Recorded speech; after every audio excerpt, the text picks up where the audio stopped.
नमस्कार दोस्तों, 11 जून 2022 के daily the Hindu editorial discussion में आपका स्वागत है। दोस्तों ऑलमोस्ट अगले ही दिन मिल रहा है, मतलब ये 11 जून का एडिटोरियल आपको 12 जून मिल रहा है। मैं रात के लगभग 2 बजे इसको रिकॉर्ड कर रहा हूँ, तो आई एम रियली सॉरी, काफ़ी लेट हो गया है। कभी कभी कुछ काम आ जाता है तो वीडियो रिकॉर्ड नहीं हो पाती। चूँकि सैटरडे का एडिटोरियल था तो 3 आर्टिकल्स हम यहाँ डिस्कस करने वाले हैं। वैसे तो 5 एडिटोरियल्स हैं, लेकिन जो सेकेंड पेज आज द हिंदू का उसमें कहानी लिखी है कश्मीरी पंडित से रिलेटेड, आप पढ़ सकते हो। काफ़ी बड़ा आर्टिकल है, तो अलग से समझाने लायक कुछ नहीं दिखा मेरे को। हाँ, कश्मीरी पंडित की प्रॉब्लम से रिलेटेड चीज़ें हैं, तो आप इसको पढ़ सकते हैं। गल्फ सेंसिटिविटी के रिस्पेक्ट में विवेक काटजू साहब ने इस आर्टिकल को लिखा है, उतना मुझे नहीं सही लगा। सरकार को क्रिटिसाइज़ किया जा रहा है, तो सरकार क्रिटिसाइजेशन के पर्सपेक्टिव में आप इस आर्टिकल को पढ़ सकते हो। मैं 3 आर्टिकल्स डिस्कस करने वाला हूँ। एक तो है India is not the fastest growing big economy. Arun Kumar साहब ने आर्टिकल लिखा है, इकोनॉमिक्स के प्रोफेसर रह चुके हैं जवाहरलाल यूनिवर्सिटी में। इस आर्टिकल को देखेंगे। दूसरा भाई, BJP nominee will be the next president. President के इलेक्शन आने वाले, इसके रिस्पेक्ट में कौन सी पॉलिटिकल पार्टी बीजेपी को सपोर्ट दे रही है, अपोजिशन कितना स्ट्रांग है, इसके बारे में देखेंगे। और श्रीलंका के अंदर बसिल राजपाक्सा ने रिजाइन कर दिया। फाइनेंस मिनिस्टर थे बसिल राजपाक्सा। राजापाक्सा भाई में एक थे, अमेरिका की सिटीजनशिप है इनके पास। सोचो, रूलिंग फैमिली के हैं तब भी अमेरिका की सिटीजनशिप लेनी जरूरी है, तो इस मुद्दे के बारे में समझेंगे। श्रीलंका के अंदर मोस्ट प्रॉब्ली 19th अमेंडमेंट को रीस्टोर करने की बात की जा रही है। 20वें अमेंडमेंट के थ्रू जो एग्जीक्यूटिव प्रेसिडेंसी की ताकत बढ़ाई गई थी, पार्लियामेंट और रिप्रेजेंटेटिव इंस्टीट्यूशंस की ताकत जो कम की गई थी, उसको 21वें संशोधन के थ्रू सुधारने की बात की जा रही है। इसलिए रीस्टोरेशन इस आर्टिकल का टाइटल है। इसको देखेंगे। तो बेसिकली 3 आर्टिकल्स डिस्कस करेंगे। आगे बढ़ने से पहले वीडियो पे लाइक का बटन, दोस्तों चैनल को अब तक शेयर और सब्सक्राइब नहीं किया है तो कर लीजिए। इंस्टाग्राम पे फॉलो कर लीजिए, टेलीग्राम ग्रुप ज्वाइन कर लीजिए। टेलीग्राम ग्रुप में आपको लेक्चर की पीडीएफ और नोटिफिकेशन मिल जाएगा। और इंस्टाग्राम पे भाई आपके साथ जुड़ने की कोशिश करता रहता हूँ। आजकल मैं मैसेजेस के भी जवाब दे रहा हूँ, जितना समय मिलता है उसके हिसाब से। ज्वाइन बटन दबा के और सुपर थैंक्स का ऑप्शन दबा के मदद कर सकते हैं दोस्तों। दोनों ही चीज़ों का लिंक आपको लाइक बटन के बगल में मिल जाएगा। लाइक और कॉमेंट करके वीडियो के एंगेजमेंट बढ़ाइए, ताकि यूट्यूब की एल्गोरिथम इसको और प्रमोट करे। चलिए, पहला topic, India is not the fastest growing economy. देखिए, इस आर्टिकल को डिस्कस करने से पहले मैं आपको ये बता दूं कि इस पर्टिकुलर आर्टिकल में जितने भी स्टैटिस्टिक दिए गए हैं, किसी भी स्टैटिस्टिक को अपने नोट में इंक्लूड मत करना। यहाँ पे बहुत ही निगेटिव पर्सपेक्टिव दिया जा रहा है अरुण कुमार दी के द्वारा इंडियन इकोनॉमी का। तो मैं आपको पहले बता देता हूँ, सुन लो बस अरुण कुमार साहब यहाँ पे क्या बोल रहे हैं इकोनॉमिक अंडरस्टैंडिंग के लिए। बट जो कुछ भी स्टैटिस्टिक यहाँ पे दिया है, इसको कहीं पे भी कोट मत करना। बहुत निगेटिव स्टैटिस्टिक 2 बार बता दिया। अब देखिए, 2021-22 के provisional estimates of annual national income आ गए। इसने ये बताया कि 2021-22 में जो हमारी जीडीपी है वो 8.7% बढ़ी है रियल टर्म्स में, और नॉमिनल टर्म्स में बढ़ी है 19.5%। अब आप बोलोगे सर, ये रियल टर्म में और नॉमिनल टर्म में क्या फ़र्क होता है? देखिए, नॉमिनल टर्म मतलब जैसे मान लीजिए 100 रुपये की इकोनॉमी अगले साल 120 रुपये की इकोनॉमी होगी, मतलब 20% की ग्रोथ दिख रही है। लेकिन इस साल इन्फ्लेशन था 8%, मतलब महंगाई 8% है।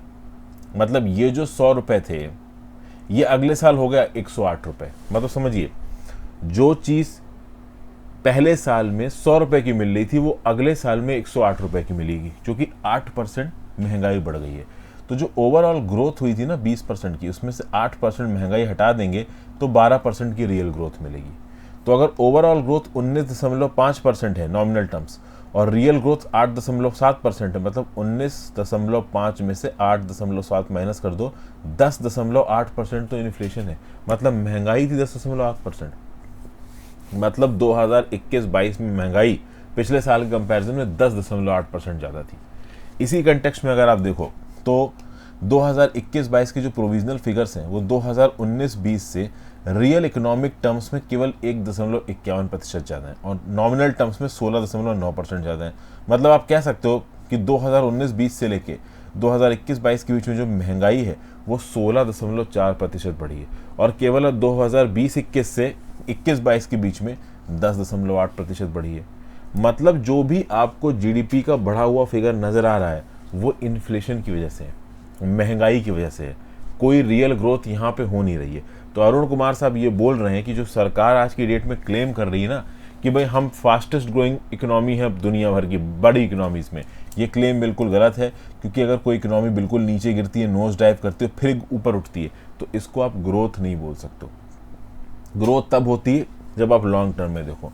2019-20 के हिसाब से हम वहीं खड़े हैं जहां हम पहले खड़े थे, अगर इन्फ्लेशन के इफेक्ट्स को निगेट कर दिया जाए तो। ये मतलब ओवरऑल अरुण कुमार साहब के हिसाब से यहाँ पे कोई भी ग्रोथ हुई नहीं है। फिर यहाँ पे क्या बताया जा रहा है कि भैया 2020-21 में कोविड-19 लॉकडाउन लगा था, जिसके चलते क्वार्टर वन की ग्रोथ -23.8% गिरी। फिर 2021-22 में क्वार्टर वन की ग्रोथ 20.3% बढ़ी भी, लेकिन चूंकि पिछले साल में बहुत ज़्यादा गिरी थी, इसलिए क्वार्टर वन ऑफ 2021-2022 में 20.3% बढ़ी नजर आ रही थी। और उसके बाद से देखें तो 2021-22 के जो सब्सीक्वेंट क्वार्टर्स हैं, ग्रोथ गिरती ही चली गई। मतलब कि अगर आप देखो तो 2021-22 का क्वार्टर वन मतलब अप्रैल मई जून 2021, इसमें ग्रोथ थी कितनी, लगभग आपकी 20.3%। फिर क्वार्टर टू में कितनी हो गई, मतलब जुलाई अगस्त सितंबर में कितनी हो गई, 8.4%। फिर तीसरे क्वार्टर में कितनी होगी, 5.4%, मतलब अक्टूबर नवंबर दिसंबर। और चौथे क्वार्टर में जनवरी फरवरी मार्च में कितनी होगी, 4.1%। जो आखिरी क्वार्टर था जनवरी फरवरी मार्च 2022, इसमें 4.1% होने की वजह बहुत सी है। ओमिक्रॉन से रिलेटेड लॉकडाउन वगैरह लग गए थे, ठीक है। फिर यूक्रेन और रशिया में जंग छिड़ी हुई है, फिर चाइना में लॉकडाउन लगा था शंघाई में। तो इन सब वजहों से भी जो क्वार्टर फोर था 2021-22 का, इसके जो फिगर्स हैं ग्रोथ के, वो बहुत ज़्यादा कम नज़र आ रहे हैं, ठीक है। लेकिन डाटा को एक प्रॉब्लम की तरह पोर्ट्रे कर रहे हैं यहाँ पे ऑथर का बोलना है कि भाई ये जो एनुअल एस्टिमेट्स हैं, इन एनुअल एस्टिमेट्स को लाने में जो आपका प्रोविजनल क्वार्टरली एस्टिमेट्स है वो बहुत, एक तो पहली चीज़ तो यहाँ पे ऑथर ये बोल रहा है कि भाई देखिए ये जो एस्टिमेट्स हैं ये प्रोविजनल है, और प्रोविजनल एस्टिमेट बहुत सारे एस्टिमेशंस के बेसिस पे किए जाते हैं। और ये जो एस्टिमेशंस है ना, ये सरकार पॉजिटिव डायरेक्शन में करने की कोशिश करती है ताकि लोगों के सामने एक अच्छी पिक्चर जाए। तो जब एक्चुअल डाटा निकल के आएगा तो प्रोविजनल एस्टिमेट से भी नीचे इकोनॉमी निकल के आएगी, ऐसा यहाँ पे अरुण कुमार साहब बोल रहे हैं। अरुण कुमार साहब ने बोला है कि अगर आप 2020-21 की बात करो तो पैंडेमिक फैला हुआ था, बहुत सारी जगहों पे डाटा कलेक्ट ही नहीं हुआ। क्वार्टर वन का तो डाटा ही कलेक्ट नहीं हुआ, quarter two, quarter three, quarter four का अगर आप देखो तो थोड़ा बहुत डाटा कलेक्ट हुआ, प्रॉपर तरीके से डाटा कलेक्ट नहीं हुआ। तो इस कंटेक्स्ट में देखिए तो जो क्वार्टर वन था 2021-22 का, सॉरी 20-21 का, जब पैंडेमिक एकदम शुरू हुआ था, उस समय पे जो एग्रीकल्चर प्रोडक्ट्स थे ना, fruit, vegetable, flower, milk, poultry products, बहुत सारे तो पड़े पड़े सड़ गए गोडाउनों में। ऐसा बताया जाता है 50% ज़्यादा गोडाउन में पड़े सड़ गए। तो उस सड़े हुए रेट को अगर आप कंसीडर करोगे तो जो 3% की एग्रीकल्चरल ग्रोथ दिखाई गई थी इन क्वार्टर वन ऑफ 2020-2021, वो सही नहीं बैठेगी। क्योंकि देखिए एग्रीकल्चरल प्रोडक्शन आपका बढ़ा, इसका मतलब ये नहीं है कि वो प्रोडक्ट्स मार्केट में पहुंचे। वो प्रोडक्ट्स अगर पड़े पड़े वेयर हाउसेज में सड़ गए, दुकान में सड़ गए, तो उनका कोई मतलब नहीं है। प्लस एग्रीकल्चर की अकाउंटिंग और प्रॉपर तरीके से इसलिए नहीं हो पाती है क्योंकि अनऑर्गेनाइज सेक्टर को बिलोंग करता है। ऑर्गेनाइज सेक्टर की बात की जाए तो हम लोग कैसे अकाउंटिंग करते हैं कि इकोनॉमिक एक्टिविटी कितनी हुई, तो गुड्स एंड सर्विसेज टैक्स आज की डेट में एक बहुत बड़ा इंडिकेटर है। लेकिन आप गुड्स एंड सर्विसेज टैक्स की भी अगर आप बात करो तो goods and services tax unorganise sector को प्रॉपर तरीके से कवर नहीं करता है। बेसिकली यहाँ पे ऑथर ये बोल रहा है कि जो क्वार्टर वाइज डाटा को जोड़ने का प्रोसेस है, और वो भी प्रोविजनल डाटा को जोड़ने का प्रोसेस, ये गड़बड़ है। क्योंकि प्रोविजनल डाटा में एक तो प्रॉपर फिगर्स निकल के नहीं आते, बहुत सारे एस्टिमेशंस के बेसिस पे डाटा रिलीज किया जाता है। अब इन्हीं प्रोविजनल फिगर्स को सारे क्वार्टर के लिए जोड़ के आप पूरे साल का ब्यौरा दे दो, चाहे 2021-22 का दे रहे हो, 20-21 का दे रहे हो, उस केसेस में जो क्वार्टरली कैलकुलेशंस में आपने गलती की थी, वो कैलकुलेशंस वाली गलतियां एनुअल कैलकुलेशन में भी आ जाएगी। तो मतलब क्वार्टरली कैलकुलेशन के प्रोसेस को ही पूरा का पूरा फ्रॉड बता रहे हैं यहाँ पे ऑथर का ये बोलना है भाई कि 2016 के डीमोनेटाइजेशन के बाद और पैंडेमिक के लॉकडाउन के बाद जो अनऑर्गेनाइज सेक्टर है वो बहुत बुरी तरीके से नीचे गिरा है। और जब ये अनऑर्गेनाइज सेक्टर नीचे गिरा तो बस इसको इस प्रकार से दिखा दिया गया कि एमएसएमई सेक्टर ग्रो नहीं कर पा रहा है। बट कहीं ना कहीं यहाँ पे गलतियां हुई हैं जीडीपी कैलकुलेशंस। जो जीडीपी के एस्टिमेशंस हैं वो बहुत ज़्यादा नीचे गए हैं, और चूंकि जीडीपी का एस्टिमेशन नीचे जाएगा, आप कह लो जीडीपी नीचे जाएगी तो प्राइवेट कंजम्पशन और इन्वेस्टमेंट भी नीचे जाएगा। लेकिन रेशियोज को यहाँ पे गलत तरीके से कैलकुलेट किया जा रहा है, प्रॉपर फिगर्स को जो एस्टिमेट करने की मेथोडोलॉजी इस्तेमाल की गई है ये गलत की गई है। इस प्रकार की बहुत सी बातें यहाँ पे बताई जा रही हैं ऑथर के द्वारा। ठीक है भाई, तो ये ओवरऑल यहाँ, और प्लस एक और बात ये एंड में कह रहे हैं, अगर हमारे देश के ऑर्गेनाइज सेक्टर की बात की जाए तो 55% जीडीपी का, एग्रीकल्चर की बात की जाए तो 14% है। अगर इसके हिसाब से ऑर्गेनाइज सेक्टर की ग्रोथ आप 8.2% लो और एग्रीकल्चर की 3% लो तो टोटल जीडीपी ग्रोथ होती है 4.93% की। अब अगर इस केस में आप अनऑर्गेनाइज सेक्टर की बात करो, देखिए एग्रीकल्चर 14% जीडीपी और 55% जीडीपी आपका हो गया ऑर्गेनाइज, तो कितना हो गया 69। 31% आप कह लो अनऑर्गेनाइज। अब इस 31% की ग्रोथ या ग्रोथ नहीं हुई, ऑथर यहाँ पे बोल रहा है कि ये जो अनऑर्गेनाइज सेक्टर है इकोनॉमी का, ये नीचे गिरा है, ये लगभग -3.1% नीचे गिरा है। तो अगर अनऑर्गेनाइज सेक्टर -3.1% नीचे गिरा है और ऑर्गेनाइज्ड और एग्रीकल्चर की वजह से ग्रोथ हो रही है 4.93%, तो इस 4.93 में से 3.1 माइनस कर दो तो कितना बचेगा 1.8%। मतलब एक्चुअली में जो ग्रोथ हुई है वो हुई है 1.8%। उसको दिखाया कितना जा रहा है 8.7%। तो जो ग्रोथ हुई है वो है 1.8%, इसको दिखाया जा रहा है 8.7%। मतलब हम बिल्कुल ही अपनी इकोनॉमी को गलत तरीके से काउंट कर रहे हैं, जीडीपी और बाकी रेशियोज को गलत तरीके से काम कर रहे हैं, ऐसा अरुण कुमार साहब बोले। तो इकोनॉमी के टर्म्स में गवर्नमेंट की बहुत ही बुरी पिक्चर यहाँ पे ऑथर सामने रख रहा है। तो मैं आपसे ये तो कभी नहीं बोलूँगा कि आप इस बुरी पिक्चर को फॉलो करो, ये हद से ज़्यादा एक नेगेटिव व्यू पॉइंट है मेरे हिसाब से। बट जो भी कैलकुलेशंस यहाँ पर अरुण कुमार साहब ने बताई मैंने डिटेल में आपके साथ डिस्कस कर ली ताकि आपको समझ में आ जाए कि क्या कह रहे हैं। फिर अगले आर्टिकल भैया, प्रेसिडेंशियल इलेक्शन होने वाले हैं, रामनाथ कोविंद जी का टेन्योर खत्म हो जाएगा 24 जुलाई को और मोस्ट प्रॉब्ली रामनाथ कोविंद साहब को यहाँ पे एक्सटेंशन नहीं मिलेगा। बहुत सारे लोग बोल रहे थे कि रामनाथ कोविंद जी फिर से राष्ट्रपति बना दी जाएंगे, बट ये सुख इनको नहीं मिलने वाला है। जो इलेक्टोरल कॉलेज है इसमें 4809 members, 233 Rajya Sabha members, 543 Lok Sabha members, 4033 यहाँ पे MLAs हैं और हर particular MLA Lok Sabha Rajya Sabha member का अपना एक वोट वैल्यू है। जो टोटल वोट वैल्यू है वो है 10,86,431। जो बीजेपी लेड एनडीए टैली है वो है 5,25,706, मेजॉरिटी से 20,000 कम। लेकिन यहाँ पे बीजेपी को बीजू जनता दल से 31,686 वोट्स, वाईएसआर कांग्रेस से 43,450 वोट्स वगैरह मिल जाएंगे। मतलब आराम से यहाँ पे बीजेपी जिस भी कैंडिडेट को सपोर्ट करेगा वो प्रेसिडेंट बन जाएगा। जो रूलिंग कॉलिशन है, तो सबसे बड़ी पार्टी बीजेपी, इसलिए मैं बीजेपी बोल रहा हूँ। फिर अगर आप देखिए तो आसाम उड़ीसा के जो सीएम है नवीन पटनायक साहब और वाईएसआर कांग्रेस और आंध्र प्रदेश के चीफ है, इन्होंने बोला है कि भाई हम बीजेपी को फुल फ्लेश तरीके से सपोर्ट करेंगे। तो अगर बीजेपी को सपोर्ट करेंगे तो आराम से जो 20,000 शॉर्ट चल रही है बीजेपी या फिर एनडीए अलायंस, वो आराम से ओवरऑल अपने मन का राष्ट्रपति यहाँ पे बना सकती है। लेकिन यहाँ पे जिसको राष्ट्रपति बनाया जाएगा इसका एक बहुत बड़ा मतलब होने वाला है। देखिए इन इलेक्शंस में जो जम्मू एंड कश्मीर का लेजिस्लेचर है वो पार्टिसिपेट नहीं कर रहा। रामनाथ कोविंद साहब को जब राष्ट्रपति बनाया गया तो दलित हर्टलैंड से बनाया गया था। तो चूंकि यहाँ पे दलित को मैसेज देना था कि हाँ भाई सरकार रिजर्वेशन नहीं हटाएगी, सरकार बहुत प्रो दलित पॉलिसीज को इम्प्लीमेंट कर रही है, इस मैसेज को लेके आने के लिए रामनाथ कोविंद साहब को यहाँ पे प्रेसिडेंट बनाया गया था। अब यहाँ पे भी हमारे देश में बहुत सी परेशानियाँ चल रही हैं, धर्म को लेके, जाति को लेके, अभी प्रॉफिट साहब के रिमार्क को लेके कितना बवाल हो गया। तो ऐसे कंटेक्स्ट में यहाँ पे किसको राष्ट्रपति बनाया जाता है एनडीए के द्वारा, रूलिंग कोalition के द्वारा, ये बहुत इंपॉर्टेंट होने वाला है। तो यहाँ पे यूनिटी लीडरशिप की बात होगी और सबसे खास बात है कि अपोजिशन यहाँ पे कितना यूनाइटेड रहने वाला है, कितना ऑर्गेनाइज तरीके से आपस में कोऑर्डिनेट करने वाला है, ये भी यहाँ पे बहुत ज़्यादा इंपॉर्टेंट है। अपोजिशन थोड़ा टूटा नजर आ रहा है। अभी तक क्या था कि अपोजिशन की जो सबसे बड़ी पार्टी थी कांग्रेस, लेकिन कांग्रेस के पास भी अब एक बड़ी मेजॉरिटी नहीं है पार्लियामेंट में। तो जो रीजनल पॉलिटिकल पार्टीज है ना, जैसे कि तेलंगाना की तेलंगाना राष्ट्र समिति हो गई, फिर आपकी वेस्ट बंगाल की तृणमूल कांग्रेस हो गई, ये भी कहीं ना कहीं बहुत ज़्यादा सीरियसली कांग्रेस को नहीं लेते हैं।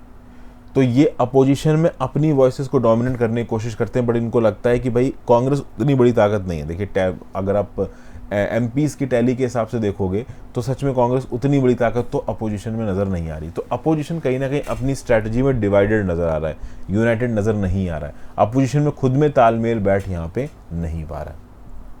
तो अब जो भी इलेक्शंस होंगे, जैसे भी होंगे, ये एक्चुअली में लोगों को एक मैसेज भेजेंगे। आज की डेट में जहाँ देश कास्ट के नाम पे, धर्म के नाम पे बट रहा है, ये इलेक्शंस डेफिनेटली पॉजिटिव मैसेज भेज सकते हैं। लेट्स सी किसको यहाँ पे इलेक्ट किया जाता है। और अगला, श्रीलंका को पार्लियामेंट्री डेमोक्रेसी में फिर से बदलना। देखिए रिसेंटली बसिल राजपाक्सा जो कि श्रीलंका के फाइनेंस मिनिस्टर है, इन्होंने रिजाइन कर दिया एज मेंबर ऑफ पार्लियामेंट। और ये करना ही था। राजपाक्सा फैमिली की एक एक मेंबर को दौड़ाया जा रहा है, वो भैया रिजाइन करके जा रहा है। महिंदा राजपक्सा जो कि प्रधानमंत्री थे वो रिजाइन कर चुके हैं, बसिल राजपक्सा फाइनेंस मिनिस्टर थे रिजाइन कर चुके हैं, गोटाबाया राजपक्सा जो कि प्रेसिडेंट है वो अभी भी कुर्सी पे जमे हुए हैं। तो लोग राजपक्सा से नाराज हैं और वायलेंस भी किया लोगों ने। लेकिन लोगों ने वायलेंस इसलिए क्यों, क्योंकि जब लोग पीसफुल प्रोटेस्ट कर रहे थे राजपक्सा के अगेंस्ट, तो जो राजपक्सा की रूलिंग पॉलिटिकल पार्टी है श्रीलंका पोदुजना पेरुमना SLPP, इसने अनआर्म्ड प्रोटेस्टर्स के ऊपर अटैक किया, लाठी चार्ज किया। तो इस बात पे लेके ये जो प्रोटेस्टर्स थे नाराज़ हो गए, बहुत तगड़ा तरखाट वायलेंस बवाल मच गया, हालत ख़राब हो गई SLPP की, महिंदा राजपक्सा को रिज़ाइन करना पड़ गया। एक मेंबर ऑफ पार्लियामेंट है, हमने अब गोली मार ली, बहुत सारे मेंबर ऑफ पार्लियामेंट के घर जला दिए गए, खुद महिंदा राजपक्सा घर जला दिया गया। लेकिन फिर भी कुछ राजपक्सा कुर्सी पर बैठे हुए थे। एक थे basil Rajapaksa, finance minister of Sri Lanka, इन्होंने अब यहाँ पे रिज़ाइन कर दिया। इनको भी समझ में आया कि रिज़ाइन करना पड़ेगा। उसकी वजह यह कि देखिए श्रीलंका में 21वां संशोधन लाने की बात की जा रही है। 19वें संशोधन के थ्रू पार्लियामेंट्री डेमोक्रेसी लाई गई थी श्रीलंका के अंदर।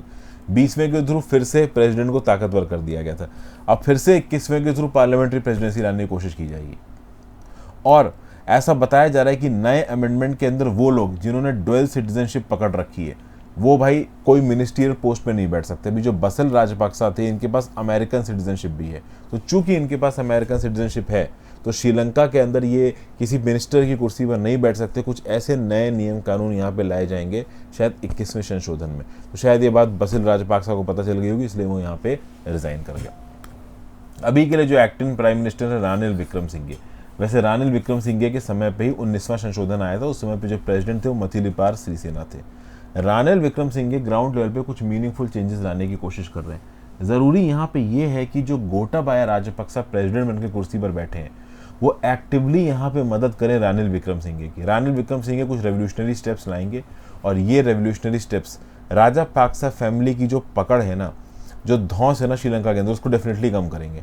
तो गोटाबाया राजपक्सा यहाँ पे प्रॉपर डेमोक्रेसी लाने की कोशिश करें, ये बेस्ट स्टेप वो कर सकते हैं। अगर अपनी प्रेसिडेंट का कुर्सी का गलत इस्तेमाल किया तो उसका कितना खतरनाक आउटकम निकल के आ सकता है, कितने प्रोटेस्ट हो सकते हैं, ये हम श्रीलंका के अंदर देख रहे हैं। और अगर यहाँ पे गोटाबाया राजपक्सा रानिल विक्रमसिंघे की मदद करते हैं, प्रॉपर तरीके से पार्लियामेंट्री डेमोक्रेसी लेके आते हैं, लोगों के फेवर में काम करते हैं, तब कहीं ना कहीं दुनिया भी बोलेगी कि चलो यार श्रीलंका में इन्वेस्ट करते हैं, श्रीलंका की इकोनॉमिक प्रॉब्लम सॉल्व हो सकती है। लेकिन एक फैमिली के सरगना बैठ के उस कंट्री के ऊपर अपना पूरा हक दिखाते रहेंगे तो प्रॉब्लम हो जाएगी। ये सब बातें ओवरऑल यहाँ पे बताई जा रही हैं। 1948 में जब श्रीलंका आज़ाद हुआ, बताइए कौन से देश से आज़ाद हुआ, उसके 30 सालों तक श्रीलंका के अंदर पार्लियामेंट्री डेमोक्रेसी रही। फिर बाद में कुछ कूप्स हुए, प्रेसिडेंशियल पावर्स आ गई, फिर सिविल वॉर भी इतना लंबा चला है श्रीलंका के अंदर। अभी के लिए एग्जीक्यूटिव प्रेसिडेंसी ज़्यादा डोमिनेंट है। इसको पार्लियामेंट्री डेमोक्रेसी में 21वें संशोधन के थ्रू बदलने की बात की जा रही है। लेट्स सी कब तक बदलता है। So thank you for watching friends. आज के एडिटोरियल में इतना ही था, बहुत ज़्यादा कुछ था नहीं, थोड़ा लेट भी हो गया, I am really sorry for that.